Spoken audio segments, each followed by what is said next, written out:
हमारे चैनल को सब्सक्राइब करें और बेल आइकन दबाएं। आज हम आपको दिखा रहे हैं रोहित और ज्योति का केस। दोनों एक ही रात लगभग एक ही वक्त पर अपने घर से निकले और उसके बाद जो हुआ वो सबकी सोच से परे था।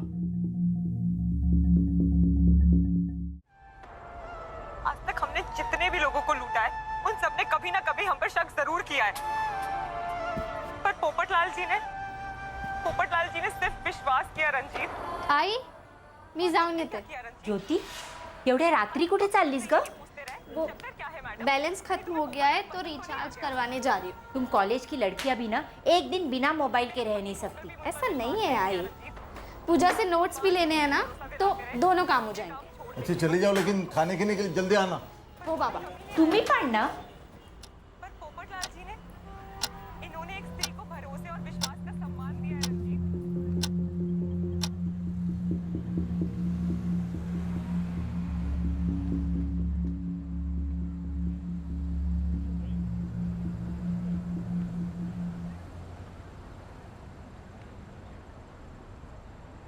रोहित, कहाँ जा रहा तू? बाबा वो एक कस्टमर का कॉल आया था, बोला पाइपलाइन में लीकेज है तो वही जा रहा हूँ। और अभी थोड़ी देर पहले तो आया है तू. हाँ बाबा, पर वो रेगुलर कस्टमर है ना, अर्जेंट भी है तो जाना पड़ेगा. यहाँ पास में ही है, सांता क्रूज में. तू आते वक्त दूध लेके आना. आई मला वेळ लागेल, तू खुद ही लेना. ये तो अरे ये रोहित आजकल सीधी तरह बात ही नहीं करता. जवान लड़के को हर बात पे टोकना ठीक नहीं. थोड़ा समय दे उसको, खुद ही समझ जाएगा.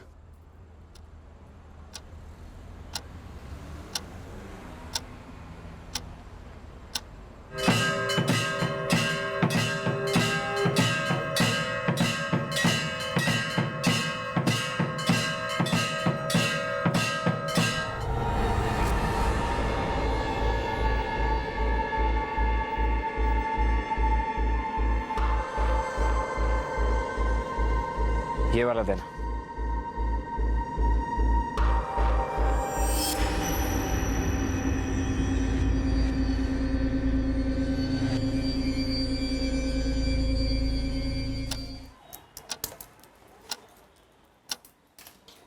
लक्ष्मी, काय झालं? ज्योति नहीं आई अभी तक. जरूर पूजा के साथ गप्पे लड़ाने बैठ गई होगी.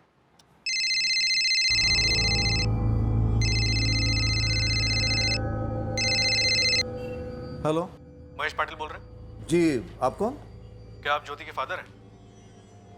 हाँ, मैं ज्योति का पिता हूँ. आप कौन बात कर रहे हो? मैं सब इंस्पेक्टर इकबाल बेग बोल रहा हूँ, एंटी मार्ग पुलिस स्टेशन. बात क्या है इंस्पेक्टर साहब? देखिए, जितना जल्दी हो सके कृपा दयाल हॉस्पिटल आ जाइए. ज्योति की तबीयत काफ़ी सीरियस है. क्या हुआ मेरी बेटी को? डॉक्टर्स उसका इलाज कर रहे हैं, लेकिन आप जल्द से जल्द यहाँ पहुँच जाइए. काय झालं? जी, मैं ही आनंद सानी हूँ. रोहित मेरा बेटा है. रोहित को हॉस्पिटल में एडमिट किया है, वो जख्मी है. एक्सीडेंट हुआ है क्या? वो ठीक तो है ना? देखिए, आप जल्दी से कृपादयाल हॉस्पिटल आ जाइए. करीब 45 मिनट पहले ज्योति को काफी नाजुक हालत में हॉस्पिटल लाया गया. थोड़ी देर बाद पुलिस रोहित को भी उसी हॉस्पिटल में लेकर आई जहां ज्योति एडमिट थी. रोहित भी बुरी तरह से जख्मी था. 7:30 पर ज्योति अपने घर से यह कहकर निकली थी कि वो अपना फोन रिचार्ज करवाने और अपनी सहेली पूजा से मिलने जा रही है. 7:40 पर रोहित भी अपने घर से निकला था. आखिर इस 1.5 घंटे के दरमियान उनके साथ क्या हुआ था? पुलिस को इस घटना की जानकारी लगभग 8:30 पर मिली.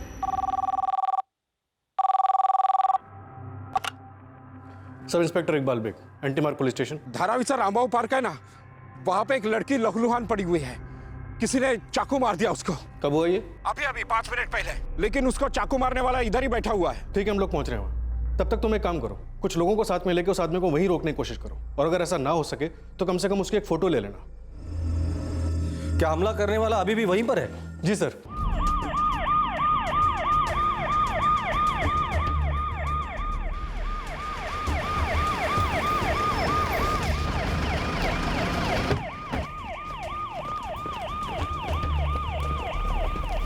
चला चला, बाजू वाला. चलो. नाव काय तुझं? ए, नाव काय तुझं?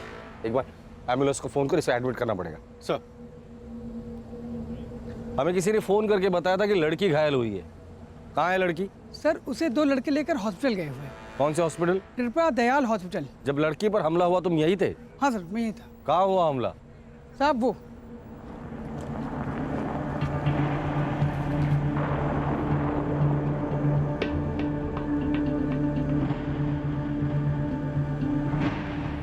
क्या देखा तुमने? साहब मैं तो वहाँ बैठा हुआ था।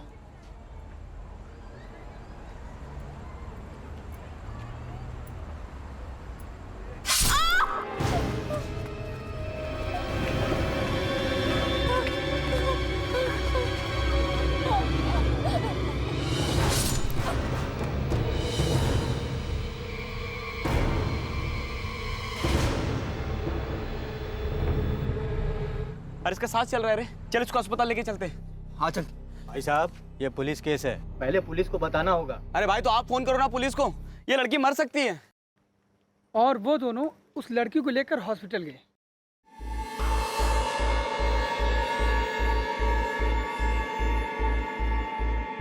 सर, पर्स में एक आईडी मिला है कॉलेज का। ज्योति महेश पाटिल, यही लड़की थी? हाँ साहब, ये वही लड़की है।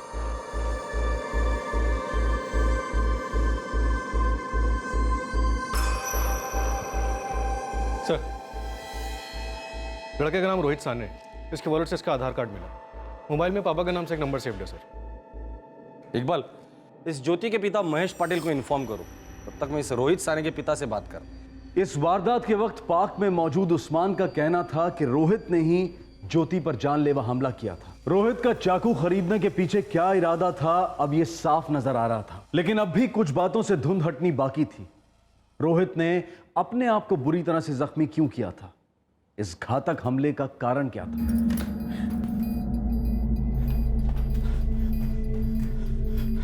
मैडम, मैं महेश पाटिल। मेरी बेटी ज्योति पाटिल। फोन बहुत बह गया था साहब, इसलिए आप लोग की राह देखते या फिर एम्बुलेंस का वेट करते, तब तक कुछ भी हो सकता था। आप दोनों ने बहुत अच्छा काम किया जो उसे यहाँ लेकर आए। Very good. मैं महेश पाटिल, ज्योति पाटिल मेरी बेटी कुठे थी? ऑपरेशन थिएटर में। वो ठीक तो है ना साहब? उसका कोई एक्सीडेंट हुआ है क्या? किसी लड़के ने उस पर चाकू से हमला किया है। चाकू से? ब्लीडिंग रुक नहीं रही है, हमें और ब्लड चाहिए होगा। एबी पॉजिटिव है ना हमारे पास? Yes doctor. पेशेंट की कंडीशन कैसी है? सर, हाथ की नस बहुत बुरी तरह से कट गई है, खून बहुत बह गया है, रुकने का नाम ही नहीं ले रहा है।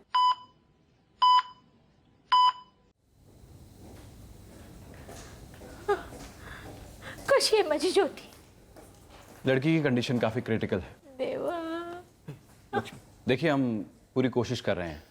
एक्चुअली पेट में काफी घाव हैं और ब्लीडिंग भी हो रही है। डॉक्टर, क्या हम ज्योति को देख सकते हैं? आई एम सॉरी, अभी नहीं। डॉक्टर, रोहित की तबीयत कैसी है? He is out of danger, लेकिन फिर भी कुछ घंटे ऑब्जर्वेशन में रखना होगा। क्या हम उससे बात कर सकते हैं? अभी तो वो बेहोश है, होश आने में कुछ घंटे लगेंगे। Excuse me.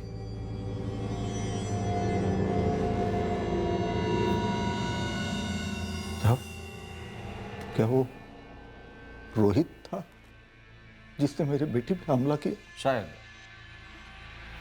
अब जानते हो रोहित को? कुठे है माझा रोहित? देखिए, डॉक्टर साहब से अभी अभी बात हुई है, रोहित की तबीयत अभी ठीक है। रोहित की ऐसी हालत की किसने? शायद उसने खुद। काहे? जिस आदमी ने ये सब कुछ देखा उसने तो हमें यही बताया कि रोहित ने सबसे पहले इनकी बेटी ज्योति पर जानलेवा हमला किया और उसके बाद अपने आप पर। ऐसा नहीं हो सकता, मेरा रोहित ऐसा कर ही नहीं सकता। देखिए, अभी हम दावे के साथ तो कुछ भी नहीं कह सकते, पर जहाँ ये हादसा हुआ धारावी के पार्क में, वहाँ के लोगों ने तो यही बताया। धारावी पार्क? और मेरा रोहित तो सांता क्रूज में प्लम्बिंग के काम से गया था, वो धारावी पार्क में कैसे पहुंचा? हो सकता है उसने आपसे झूठ बोला हो। महेश जी, आपकी बेटी ज्योति आपसे क्या कहकर घर से बाहर निकली थी? वो रिचार्ज कराने गई थी फोन का। आते वक्त उसकी सहेली पूजा से मिलने वाली थी।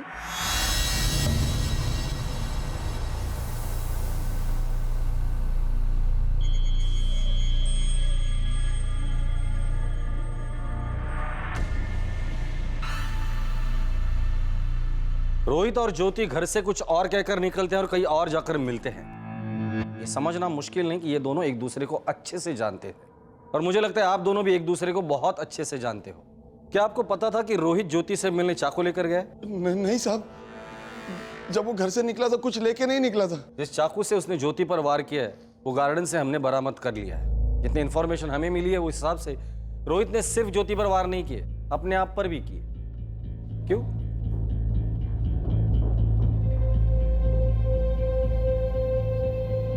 देखिए, रोहित तो अगर ज्योति से नफरत होती तो वो सिर्फ ज्योति पर वार करता, अपने आप पर नहीं। क्या दोनों के बीच प्यार था जो अपनी जान देकर कुछ साबित करना चाहते थे आप लोगों के सामने? आपकी बेटी ने आपसे कहा था कि वो अपनी सहेली पूजा से मिलने जा रही थी। ये पूजा रहती कहां है? जो जैसा नजर आ रहा था, क्या वो वैसा ही था या फिर नजरों का धोखा था और सच्चाई कुछ और ही थी? पुलिस को पता चला कि सिर्फ ज्योति और रोहित ही नहीं, उन दोनों के पिता भी एक दूसरे को सालों से जानते थे।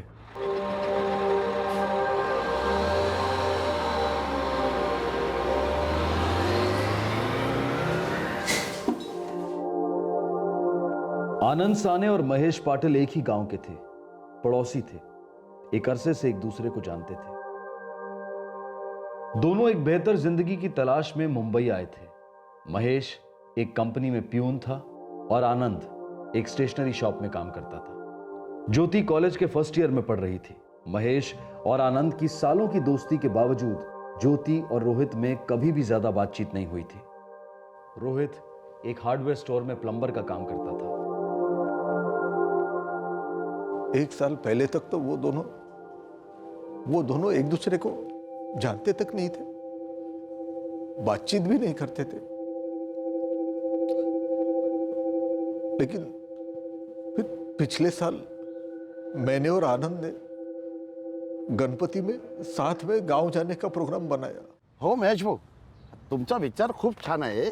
अब मैं भी बहुत दिनों से गांव जाने का सोच ही रहा हूँ। अरे कसला विचार करतोय? हर साल हम गांव में 5 दिन के गणपति की स्थापना करते हैं। इस साल तू भी आ जाना, साथ में जम के पूजा करेंगे। बढ़िया रहेगा महेश भाई। इधर तो कभी अपन पप्पा को घर पे ला ही नहीं पाते। अरे तूने गांव के छोड़ दिया, सारे रिवाज सारे त्योहार मनाना ही भूल गया तू। अपने आप छूट गया सब। क्या है, काम में फुर्सत ही नहीं मिलती। पर महेश भाऊ, इस बार गांव जाने का बड़ा मन कर रहा है। अरे मन कर रहा है ना, तो बस मैं तेरा पक्का समझू। अरे हाँ, लेकिन वो तेरा दुकान का मालिक तुझे छुट्टी तो देगा ना? मालिक मेरा अच्छा है, मुलासारखा मानतोय मला।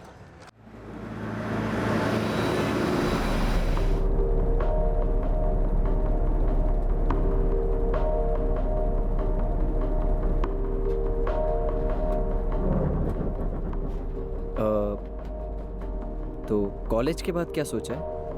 रिपोर्टर बनना चाहती हूँ मैं। अरे वाह, लाइव भारी। मतलब तुम टीवी पर आओगी ना?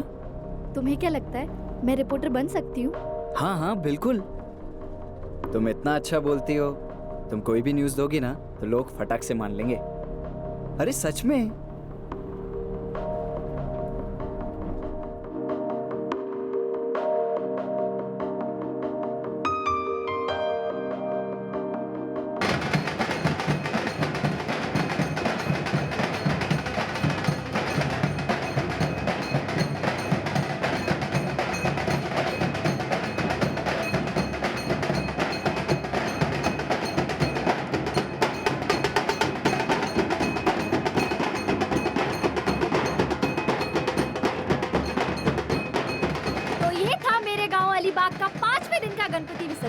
जैसा कि आप देख रहे हैं, सारे भक्तजन काफी उत्साह में और गणपति बाप्पा मोरिया के नारों से माहौल गूंज उठा। अगर आपको गणपति विसर्जन का असली मजा लेना है तो आप यहाँ आइए, मेरे गांव अलीबाग में। कैमरामैन रोहित के साथ रिपोर्टर ज्योति।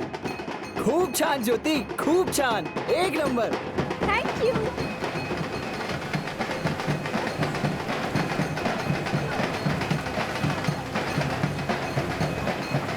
सी लो ना। हाँ।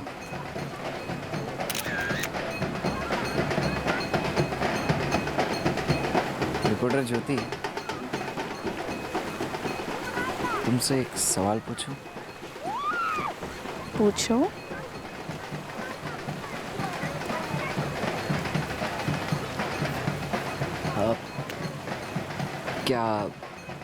क्या तुम मुझे पसंद करती हो?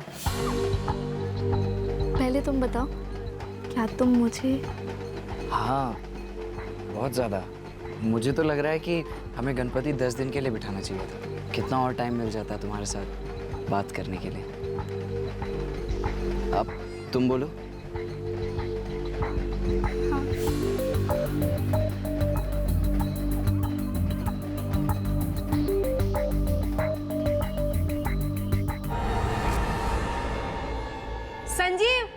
संजीव जल्दी।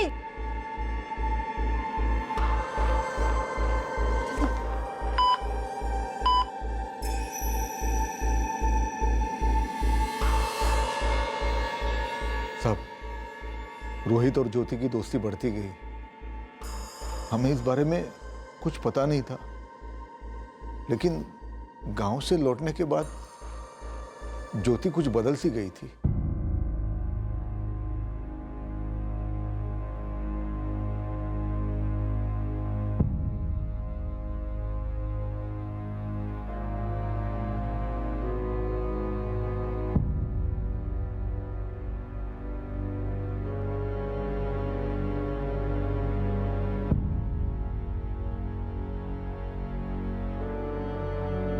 नहीं मिंटी, आई एम सॉरी, गलती मेरी है।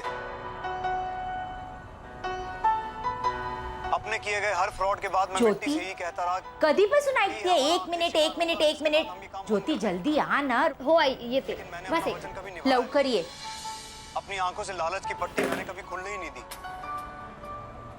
पर आज पोपटलाल जी के विश्वास ने हमारी जिंदगी बदल दी। एक बात याद रखना, दे जल्दी। ज्योति,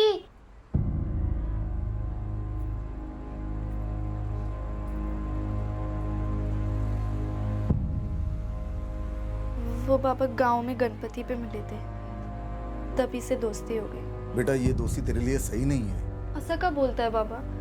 क्या गलत है इसमें? इसमें क्या गलत है वो तुझे नहीं दिख रहा है, लेकिन मैं देख पा रहा हूँ। पहले जब अपने घर में अखबार आता था तो कूद पड़ती थी, हर एक खबर पढ़ती थी, हमें सुनाती थी। टीवी पर कोई भी नई न्यूज देखती थी तो कितने चाव से बताती थी हमें, लेकिन अभी तेरा कोई इंटरेस्ट ही नहीं है इसमें।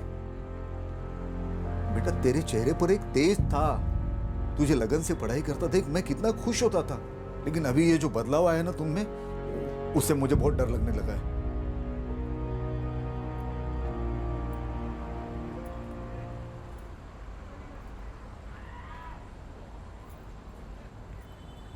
ज्योति बेटा, मैं समझता हूँ ये उम्र ही ऐसी है। तेरे लिए ये वक्त मजा करने का नहीं है, मेहनत करने का है, जिंदगी बनाने का है। मानता हूँ कि मुश्किल होता है खुद को संभालना, लेकिन इस वक्त अगर खुद को संभालेगी ना तो जिंदगी आसान हो जाएगी। हाँ देख, तू कॉलेज में पढ़ रही है, वो कभी कॉलेज नहीं गया, प्लम्बर है। सोच कितना कमाता होगा। सिर्फ कुछ दिनों की खुशियों के लिए तू अपने पूरी जिंदगी की खुशियों को अनदेखा कर देगी? जब सही वक्त आएगा ना, तुझे सही लड़का मिलेगा जो तेरे लायक होगा। देख बेटा, हमारा काम तुझे आगाह करना था, बाकी तू खुद समझदार है, जो तुझे ठीक लगे वही करना।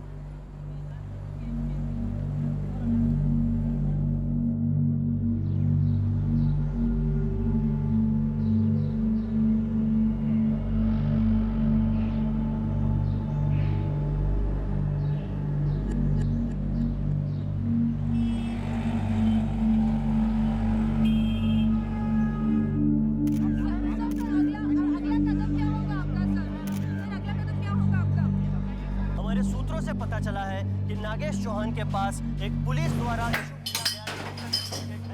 ये क्या चल रहा है? सारे टाइल्स कॉस्टली है, ढंग से करो ना, सारे टूट जाएगा। क्रिमिनल रिकॉर्ड्स का कोई जिक्र नहीं है, और जो भी गुनहगार होगा उसे तुरंत पकड़ा जाएगा।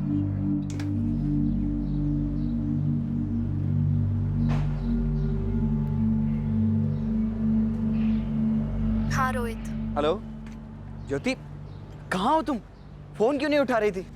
तबीयत तो ठीक है ना तुम्हारी? हाँ ठीक है। तो एक हफ्ते से फोन क्यों नहीं उठा रही थी?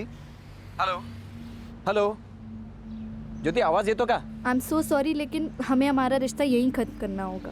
हे क्या बोलते हैं ज्योति, क्या हुआ बोल तो। मैं अपना पूरा ध्यान मेरी पढ़ाई पर लगाना चाहती हूँ, रिपोर्टर बनना है मुझे, और मैं नहीं चाहती कि मेरे दिमाग में उसके अलावा कुछ भी आए। मैं भी तो यही चाहता हूँ ना कि तुम रिपोर्टर बनो, मैं पूरी मदद करूँगा तुम्हें। रोहित, तुम समझ नहीं रहे हो, मैंने अपनी औकात से ज़्यादा बड़ा सपना देखा है और सपने पूरे करने के लिए बहुत से सेक्रीफाइस करने पड़ते हैं। तुम्हें लगता है मेरी वजह से तुम्हारी पढ़ाई खराब हो रही है? ऐसी बात नहीं है रोहित, पर मैं तुम्हें नहीं समझा सकती। ज्योति तुम समझो मेरी बात। चाहिए तो एग्जाम तक मेरे से बात मत करो, मैं भी तुम्हें कॉल या मैसेज नहीं करूँगा, लेकिन ये रिश्ता खत्म करने वाली बात मत करो प्लीज़। रोहित प्लीज़ मेरी बात समझो। देखो जितना दुख तुम्हें हो रहा है उतना मुझे भी हो रहा है, और मैंने बहुत सोच समझ के ये फैसला किया है। हमारा रिश्ता यहीं खत्म होता है। हेलो हेलो,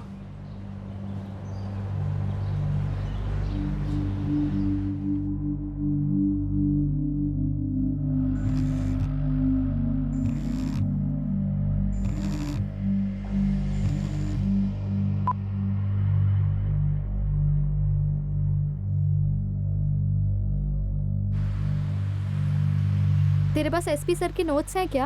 हाँ।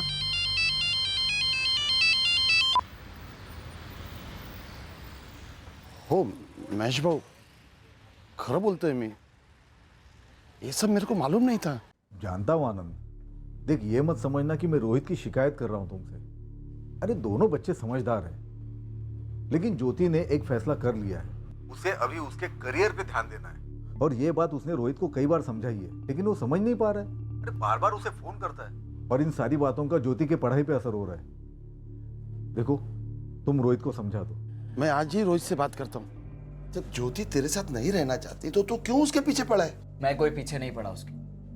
ज्योति भी मेरे को पसंद करती है, बस उसकी सोच बदल गई है। महेश काका ने बदल ली। कारण जो भी हो, पर बात तो यही है ना कि वो तेरे साथ नहीं रहना चाहती। देख बेटा, अभी ये बात को यहीं पे खत्म कर बस। ऐसे जिद करके क्या मिलने वाला है तेरे को पता? और बेटा तू कह के तो देख, मैं तेरे लिए ज्योति से भी अच्छी लड़की ढूंढ कर लाऊंगी, और तू उसको भूल जा। और अब तू अपनी जिंदगी जी और ज्योति को उसकी जिंदगी जीने दे।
ज्योति की ब्लीडिंग रोकी नहीं जा सकी और आखिरकार उसने ऑपरेशन थिएटर में ही दम तोड़ दिया। रोहित की जान को अब कोई खतरा नहीं था, लेकिन वो अब तक होश में नहीं आया था कि पुलिस उससे कुछ पूछताछ कर सके, ये जान सके कि आखिर उस रात उन दोनों के बीच हुआ क्या था। ज्योति घर से ये कहकर निकली थी कि वो फोन रिचार्ज करवाने और अपनी सहेली पूजा से मिलने जा रही है, नोट्स लेने। क्या रोहित की तरह ज्योति ने भी अपने घर पर झूठ कहा था, या वो वाकई उस रात पूजा से मिली थी?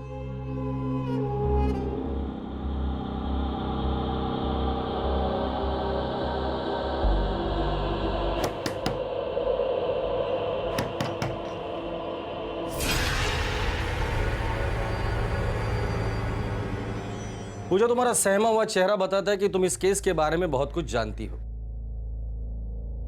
रोहित और ज्योति एक दूसरे से प्यार करते थे, लेकिन ज्योति ये रिश्ता तोड़ना चाहती थी। इनफैक्ट वो तोड़ भी चुकी थी, राइट?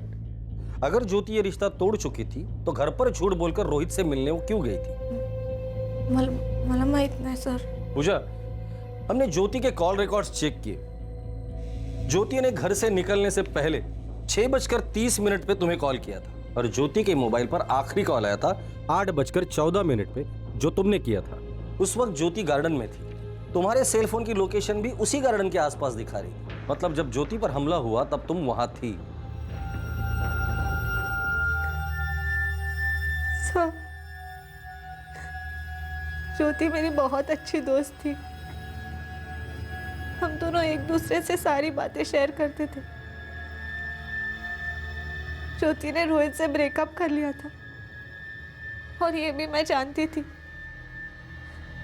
लेकिन रोहित ने उसे फोन करना बंद नहीं किया।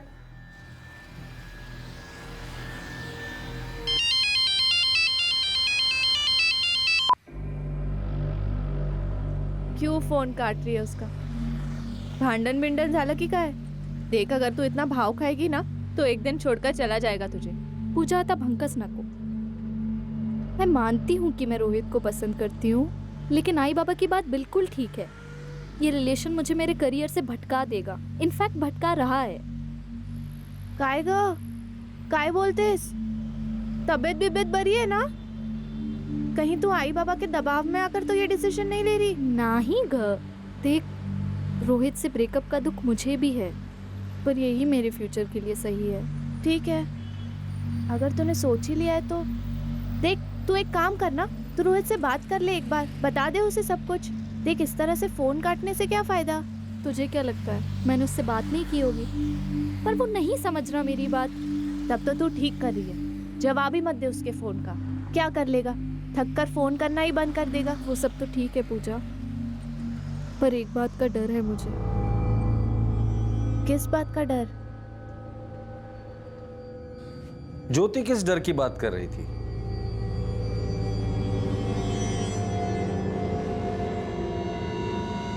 तुला खरंच असं वाटतंय की वो ऐसा कुछ करेगा? माहित नहीं का, लेकिन वो समझ ही नहीं रहा है। मैसेज पे मैसेज भेजता रहता है, कॉल करता रहता है। अभी तो दुख जता रहा है इस उम्मीद में कि शायद मेरा डिसीजन बदल जाएगा, पर ऐसा नहीं होगा ना पूजा। मुझे तो डर है कि कहीं गुस्से में कुछ। फिर तू एक काम करना, उसे कह दे कि तेरे सारे फोटोज तुझे भेज दे, या फिर तेरे सामने डिलीट कर दे। मैं भी तो यही चाहती हूँ ना पूजा, लेकिन उससे बात करूंगी तो वो फिर वही इमोशनल बातें करेगा। मग काय करायचं आता? तू एक काम कर, तू उससे बात कर, बोल कि मेरे सारे फोटोज डिलीट कर दे प्लीज। काय ज्योति ने सांगितलं असं? हो रोहित, इसलिए तो मैं तुमसे कह रही हूँ। तो वो खुद भी तो मेरे को बोल सकती थी ना। रोहित, वो तुमसे बात नहीं करना चाहती। जैसा वो चाहे। मैं अपने मोबाइल से सारे फोटोज ज्योति को फॉरवर्ड करके डिलीट कर दूँ, लेकिन उसको बोलो कि पहला मेरे से एक बार मिले। अगर ऐसा होता तो वो मुझे तुमसे बात करने के लिए क्यों कहती? खुद ही तुमसे बात कर लेती। पूजा, तू समझाओ तिला, एक आखिरी बार मिल ले, उसके बाद मैं कभी उसको नहीं मिलूंगा, कभी उसको ना कॉल करूंगा और ना ही मैसेज करूंगा। आई शपथ। अगर वो मेरे को छोड़ना चाहती है तो ठीक है, लेकिन एक टाइम पे हम लोग साथ में थे, एक आखिरी बार तो मिल ही सकते हैं ना। मुझे नहीं पता कि वो तैयार होगी भी या नहीं, लेकिन अगर फिर भी तुम बोल रहे हो तो एक बार उससे पूछ कर देख लेती हूँ। ज्योति मान गई? हो सब, इसलिए वो दोनों कल गार्डन में मिले। ज्योति चाहती थी कि मैं भी वहाँ उनके साथ रहूं।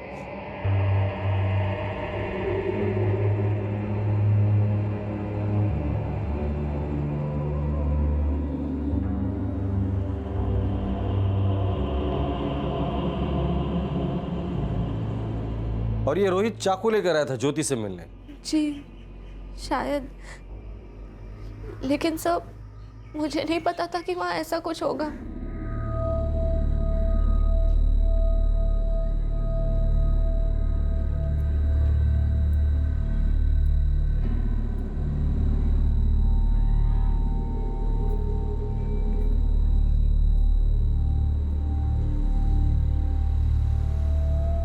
सब मैं चाहती थी कि वो दोनों खुलकर बात कर सके, इसलिए मैं थोड़ा दूर जाकर बैठ गई। मैं वहां जाकर बैठती हूँ।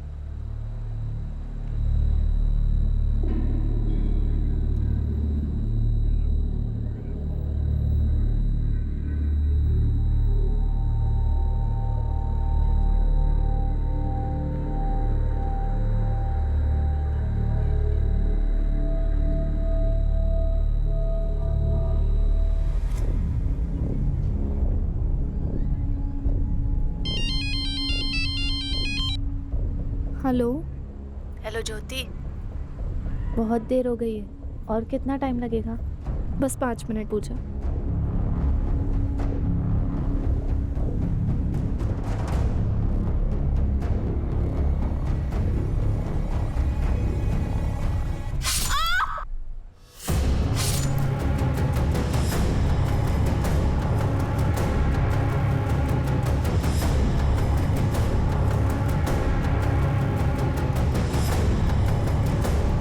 मैं बहुत घबरा गई थी सर।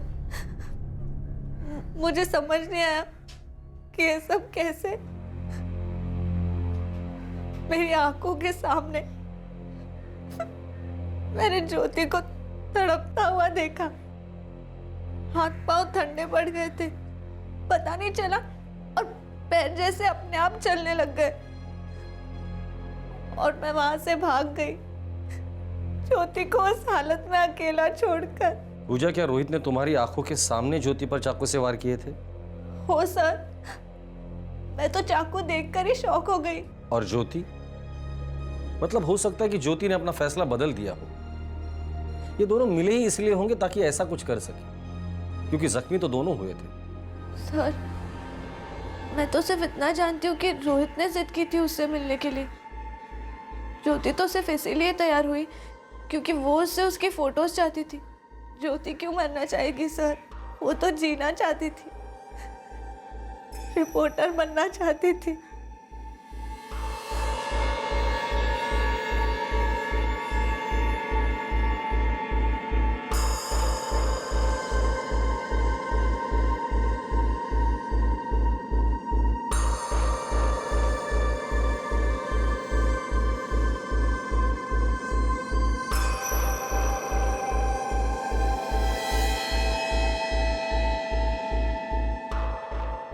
ज्योति मर चुकी है।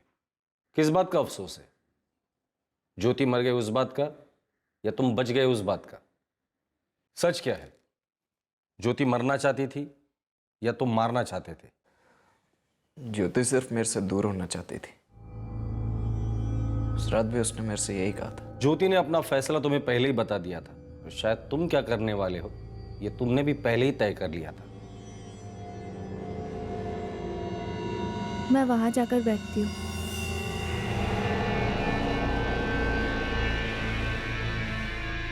रोहित प्लीज मेरे फोटोज मुझे मेरे फोन में दे दो और अपने सेल से डिलीट कर दो। तुम्हें डर है ना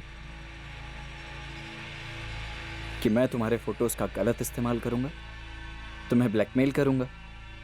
एकदम क्राइम रिपोर्टर की तरह ही सोचने लगी हो तुम। देखो, मैं जानती हूँ तुम्हें बुरा लग रहा होगा, पर मैं नहीं चाहती कि गुस्से में कुछ भी ऐसा हो जो हम दोनों के लिए अच्छा ना हो। कितना गिरा हुआ समझती हो ना तुम मुझे। ऐसी बात नहीं है रोहित। तो कैसी बात है ज्योति? ज्योति, मैं तुम्हें नुकसान पहुंचाऊंगा? नुकसान तो तुमने पहुंचाया है मुझे। कितना आसान था ना ये फैसला लेना तुम्हारे लिए। तुम्हारे बाबा, तुम्हारा करियर सब अहमियत रखता है। मैं कुछ नहीं हूं ना तुम्हारे लिए। यहाँ तक कि तुमने मुझे ये तक नहीं बताया कि मेरी गलती क्या थी जो ये सजा दी है तुमने। मैंने कहा तो तुम्हारी कोई गलती नहीं है, मैं बस अपने करियर पे फोकस करना चाहती हूँ। और मेरा प्यार ध्यान भटका रहा है। हेलो। हेलो ज्योति, बहुत देर हो गई है। और कितना टाइम लगेगा? बस 5 मिनट। 5 मिनट पूजा। देखो, अब इन सब बातों का कोई फायदा नहीं है। तुम्हें मेरे फोटोज नहीं देने हैं, मत दो, लेकिन अपने सेल से डिलीट कर दो। फिर मुझे घर भी जाना है। ज्योति, मुझ में ऐसी क्या बुराई है? क्यों इतना अकड़ कर बात करती हो? क्यों दूर जाना चाहती हो? प्लीज ऐसी बातें मत करो। ज्योति, मैं भी तो यही कह रहा हूं ना, प्लीज ये रिश्ता खत्म मत करो। देखो रोहित, इन बातों का कोई मतलब नहीं है। अब तुम भी अपनी जिंदगी में आगे बढ़ो और मुझे भी जीने दो, प्लीज।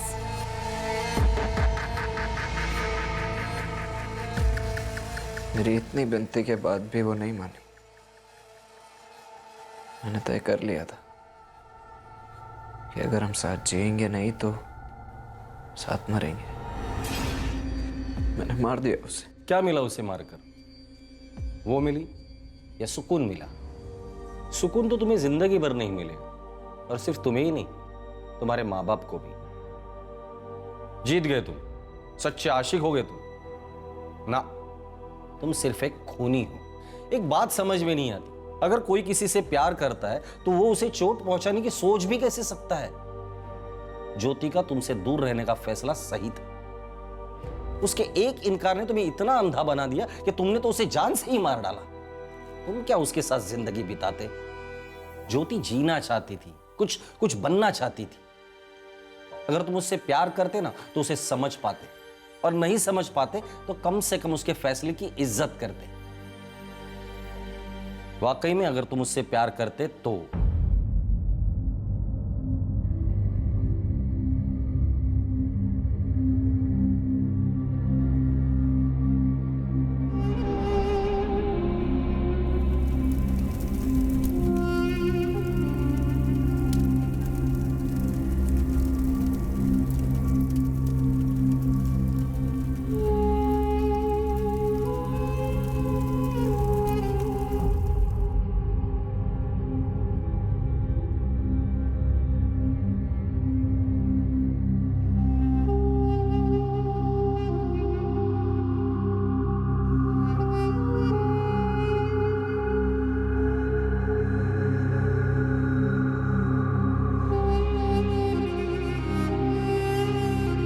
काय केलंस रोहित तू?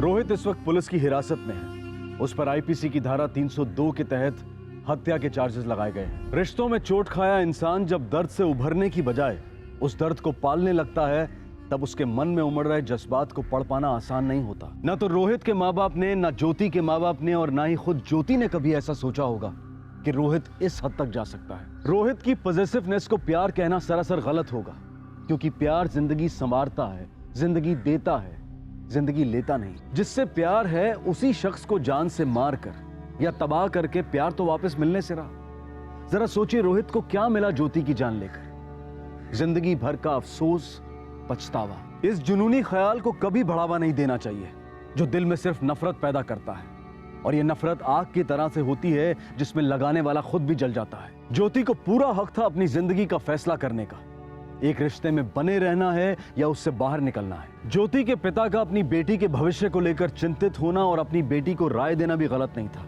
क्योंकि आखिर में फैसला ज्योति को ही लेना था।